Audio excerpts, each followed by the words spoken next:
Judges chapter 4. Again the Israelites did evil in the eyes of the Lord, now that Ehud was dead. So the Lord sold them into the hands of Jabin, king of Canaan, who reigned in Hazor. Sisera, the commander of his army, was based in Harosheth Hagoyim. Because he had 900 chariots fitted with iron and had cruelly oppressed the Israelites for 20 years, they cried out to the Lord for help. Now Deborah, a prophet, the wife of Lapidoth, was leading Israel at the time. She held court under the palm of Deborah between Ramah and Bethel in the hill country of Ephraim, and the Israelites went up to her to have their disputes decided. She sent for Barak, son of Abinoam, from Kadesh in Naphtali, and said to him, "The Lord, the God of Israel, commands you, go, take with you 10,000 men of Naphtali and Zebulun, and lead them up to Mount Tabor. I will lead Sisera, the commander of Jabin's army, with his chariots and his troops, to the river Kishon, and give him into your hands." Barak said to her, "If you go with me, I will go, but if you don't go with me, I won't go." "Certainly I will go with you," said Deborah, "but because of the course you are taking, the honor will not be yours, for the Lord will deliver Sisera into the hands of a woman."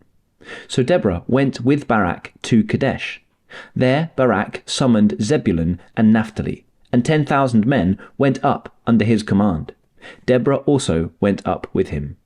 Now Heber the Kenite had left the other Kenites, the descendants of Hobab, Moses' brother-in-law, and pitched his tent by the great tree in Zaanannim near Kadesh.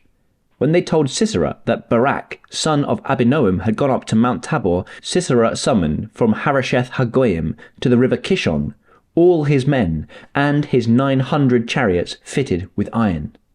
Then Deborah said to Barak, "Go, this is the day the Lord has given Sisera into your hands. Has not the Lord gone ahead of you?"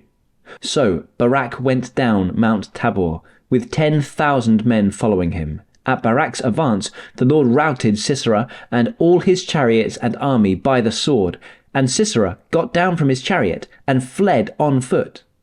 Barak pursued the chariots and army as far as Harosheth Hagoyim, and all Sisera's troops fell by the sword. Not a man was left. Sisera, meanwhile, fled on foot to the tent of Jael, the wife of Heber the Kenite, because there was an alliance between Jabin, king of Hazor, and the family of Heber the Kenite. Jael went out to meet Sisera and said to him, "Come, my lord, come right in. Don't be afraid." So he entered her tent, and she covered him with a blanket. "I'm thirsty," he said. "Please give me some water." She opened a skin of milk, gave him a drink, and covered him up. "Stand in the doorway of the tent," he told her. "If someone comes and asks you, 'Is anyone in there?' say no." But Jael, Heber's wife, picked up a tent peg and a hammer, and went quietly to him while he lay fast asleep, exhausted. She drove the peg through his temple into the ground, and he died. Just then Barak came by in pursuit of Sisera, and Jael went out to meet him. "Come," she said, "I will show you the man you are looking for." So he went in with her, and there lay Sisera with the tent peg through his temple, dead. On that day God subdued Jabin, king of Canaan, before the Israelites, and the hand of the Israelites pressed harder and harder against Jabin, king of Canaan, until they destroyed him.